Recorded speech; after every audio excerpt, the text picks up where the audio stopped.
हमजा आओ आज हम मिलकर पढ़ाई करें, इम्तिहान करीब है। ठीक है बाजी, मैं पूरी तवज्जो से सुनूंगा। देखो हमजा, अगर हम रोज थोड़ा थोड़ा पढ़ेंगे तो सब आसान हो जाएगा। वाह बाजी, अब मुझे समझ आ रहा है।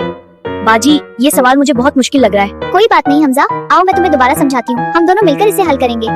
बहुत अच्छा हमजा, तुम जल्दी सीख रहे हो। ये सब आपकी वजह से है बाजी। घबराना नहीं हमजा, जो हमने पढ़ा है वही आएगा। जी बाजी, मैं पूरी कोशिश करूँगा। बहुत अच्छा हमजा, तुम जल्दी सीख रहे हो। ये सब आपकी वजह से है बाजी। मुझे थोड़ी घबराहट हो रही है। फिक्र न करो, तुमने बहुत मेहनत की है। शाबाश हमजा, तुम इम्तिहान में पास हो गए हो। बाजी देखिए, मैं पास हो गया। वाह हमजा, मुझे तुम पर फख्र है। याद रखो हमजा, मेहनत और सब्र हमेशा कामयाबी देते हैं। और अच्छी बहन की मदद भी।